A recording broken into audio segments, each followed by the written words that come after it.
There are 4 parts to the test. Part 1. You'll hear part of a lecture in which a man called Tom Truman talks about golf courses and the environment. For questions 1 to 8, complete the sentences. Good afternoon. I'm here to talk about the rather delicate question of golf courses in the countryside. I want to look at the growth of golf in this country and make some suggestions regarding its future development. A few years ago, a report was published by the body that governs the sport nationally. At that time, the popularity of golf was expanding rapidly on the back of all the publicity surrounding the success of certain local golfers in international competitions. The report said that people who didn't belong to existing golf clubs, but who wanted to start playing the game, found that there simply weren't enough facilities to go round. So the report concluded around 700 courses would have to be built to meet the demand. Following that report, there was, as you can imagine, enormous interest amongst landowners, not to mention businessmen, who suddenly realised that there was money to be made out of golf. Now, the ordinary beginner couldn't really afford to pay for a high standard of facilities, but for some reason developers tended to build championship golf courses, so that quite a few of the hundreds built across the country failed financially. And of course, not everybody likes golf courses anyway. They cause changes to the local environment and are used only by those with money. And that often means people driving out from the cities rather than the local population. A further objection to golf courses is that, although they don't involve much building, the smooth, close-cut grass gives them the ordered appearance of urban parks, because developers seem to be obsessed with the idea of stripping everything out and starting again. The land is levelled out, then artificial bumps are introduced. Alien species of plants, often imported from abroad, are put in. Trees that grow fast are particularly popular, as are new varieties of grass that provide a good walking surface. And, of course, this means that wild animals and other forms of native wildlife are uprooted and suffer as a result. But my point is, why should all this destruction be necessary? Why do all golf courses have to look the same? I believe that with a little bit of imagination, many courses could easily be turned into nature reserves where interesting or rare plant varieties could be preserved. Many of the arguments raised by the critics would be answered in this way, and I think this is an approach that should be considered before any more golf courses are built in this country. Most importantly, courses should be designed to attract rather than drive away wildlife. A knock-on effect of this would be another layer of use, as school children and others could come to study the natural habitats that would be preserved, making the golf course much more an integral part of the local community, as well as the local ecology. So, what can we do to achieve? That's the end of Part 1.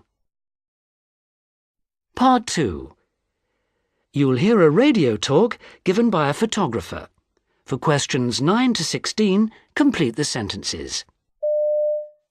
It's a task that usually takes only a fraction of a second, yet the results of taking just one photograph can be magical.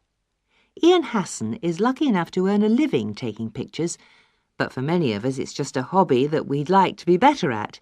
Here's Ian with a few useful tips.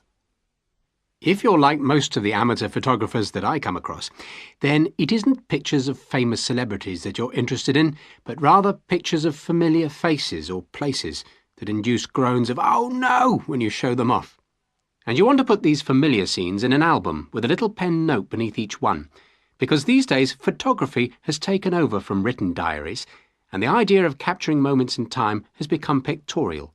Our photo albums have become a kind of diary for us. Unfortunately, it isn't as simple as take a shot, put it in the album. What many people don't realise is that whatever your focus is, people or scenery or whatever, you've got to be prepared to use up lots of film. You won't get a great shot the first time. When you get all your films back from being developed, then it's important to throw away the ones that aren't any good. If you put everything in an album, the bad ones really do detract from the better ones. You've got to get rid of them. Then you can show off the prize shots. How do you get these? Well, the advice itself can be pretty straightforward. If you're trying to do landscapes, for example, then I think you should try a variety of positions. Get down on your knees or stand on a rock or something. Also, you can try varying your main focus. Take the view with plenty of sky and then do the opposite. Try it with hardly any sky. Shoot lots and make sure that the pictures are as sharp as you can get them. As for shots of people or portrait photos, have a good look at all the camera settings before you even mention to your friends that you're about to take a photo. For example, if you need it, is the flash on? If you spend a lot of time messing around with the settings, you'll end up with a picture of someone looking fed up. With children, you've really got to avoid getting them to pose at all. In fact, you'll get the best shots if they're completely unaware. Also, to avoid distortion, you've got to get down to their level. Sit or kneel so that you're the same height as they are. And remember, it doesn't matter whether everything else is in focus as long as the subject's eyes are sharp. So start focusing on the eyes and everything else should be okay. That's the end of Part 2. Part 3. You'll hear an interview on a train with two friends, Jane and Chris, chefs who both won prizes in the National Railway Chef of the Year competition. For questions 17 to 24, choose the correct answer A, B, C or D. Serving more than 200,000 meals a year would be a challenge for any chef. But step up constraints of time, space and a demand for culinary excellence, and you have the life of a railway chef. Chris and Jane, the idea of having to cook in cramped surroundings with limited ingredients and a very tight schedule, as you did in the recent competition, must have been a terrifying prospect. Well, hardly. I actually operate under those restrictions every day. That's true, of course we both do. But there's always the added danger that things can go wrong. And the challenge of preparing a top-quality 3-course meal for 4, which costs no more than £50, and in front of all those judges. Well, Jane, you were a runner-up and Chris came first. I gather you faced some stiff competition from the other finalists. No doubt about that. All the chefs who entered the competition were brilliant in their own way, but someone has to win. But the real problem is trying to be creative as the train hurtles through the countryside at over 100 miles an hour. There's little room for mistakes, and you have to be able to keep your balance. Actually, I'd only been a railway chef for 3 months, and I can tell you that life on board is no easy ride. There's no nipping out to get the extra bunch of parsley or a lemon. But you're used to working under pressure all the same, aren't you? How do you set about being organised? You've just got to make sure you're focused on the job. Being able to keep an eye on a dozen things at once is also an advantage. But do you actually enjoy what you're doing? Well, there's plenty of scope to express yourself as a chef in the job, and the open kitchen means that customers will often compliment you personally on the food. That's one of the biggest highlights of the job. I'd certainly go along with that. Very few restaurant chefs have the chance to experience that. And what about the menus? Who decides what to cook? They're decided in advance for the whole railway network by 2 extremely famous chefs who are actually brothers. I suppose we both find it restricting. I do get a bit frustrated from time to time, think I could be a little more adventurous. But it's all a question of adaptability, which I suspect Jane is better at than I am. Not at all. I can be quite inflexible when the mood takes me. So, what would be a typical routine for you both? You have to start at around 5:30 in the morning, check that all the ingredients have been delivered. Then it's a mad rush to get everything ready. And precious little time to rest any other time during the day, as you often have to set tables on other trains and help other staff. Timing's particularly tight, you see.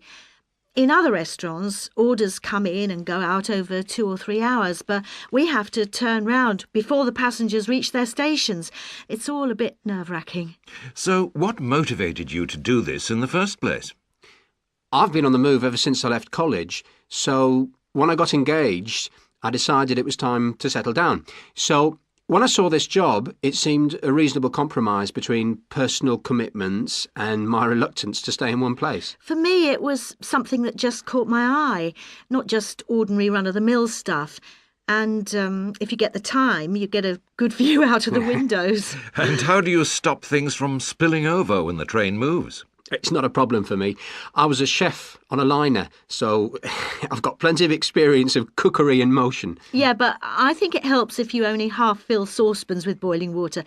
Even so, they often spill over and you start saying nasty things to yourself about the driver, and it's not usually his fault. Let's just say that you quickly learn not to put things under the grill without keeping an eye on them. Has either of you had any major disasters? Well, I'd only been in the job for 3 days and I had this huge roast in the oven. I opened the door, turned around for a moment, distracted, I suppose, and it just flew out. Fortunately, it landed in the sink, so it was okay. And what qualities would you say it was necessary for a railway chef to have? From my point of view, dedication and determination. You won't get anywhere without these. And let's admit it, a sense of humour. There have been times when I would have resigned long ago if I hadn't had that. And what of the future? Who knows? Perhaps the first chef on a trip to the moon? Now that would be a challenge, but somehow I doubt I'll be with you on that one. I'm terrified of flying. Well now, if you don't mind, we thought our listeners might be interested in the recipes for your prize-winning meals. That's the end of part 3. Now look at the fourth and last part of the test. Part 4 consists of 2 tasks. You'll hear 5 short extracts in which different people are talking about works of art they would buy if they had £20,000. Look at task 1. For questions 25 to 29, match the extracts as you hear them with the works of art the people would buy listed A to H. Now look at task 2. For questions 30 to 34, match the extracts as you hear them with a comment each speaker makes about the world of art, listed A to H. Speaker 1. If the money were handed to me on a plate, then I'd go and look in all sorts of places for things like drawings and watercolours of a bygone age. The money would go further in the non-contemporary field. You have to pay an awful lot for oil paintings, but you certainly get the best prices at sales, where they always have bright, colourful catalogues giving you all sorts of information about the paintings, although you might miss something vital if you don't read the small print. Naturally, you have to be careful. You wouldn't want to buy a forgery. You need a good eye to spot something authentic. It's not always that obvious at first sight.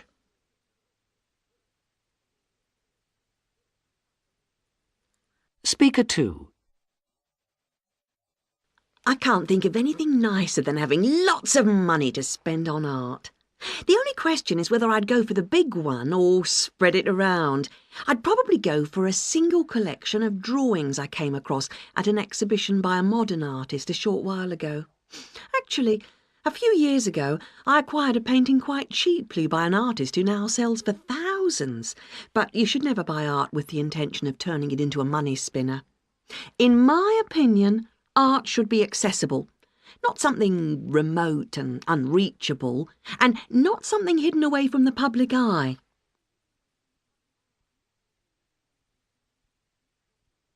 Speaker 3. Collecting works of art is my passion.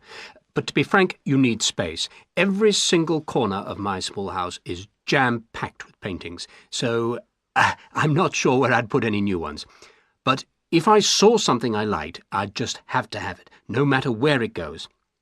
I'd like a landscape, particularly one from another country, but not necessarily an old master. I really regret not buying more when I was younger, but at the time I just couldn't find the ready cash. I'd be a millionaire by now if I'd followed my instincts. That's what being a real collector means, even if your furniture has to disappear.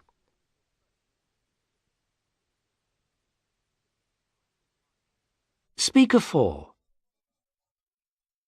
I'm what you might call a sort of professional. I'm a kind of, well, art middleman. I buy catalogues from all the best dealers. So, if I had that kind of money to spend, I'd do what I always do. Think what's going to sell well, buy it, then rent it out for exhibitions. The secret is to buy first works from those artists who haven't really found their style. To be honest, that's the kind of thing I like to see hanging on my own walls. But to succeed, as it were, it also helps if you have a good eye for a money spinner. And a bit of luck.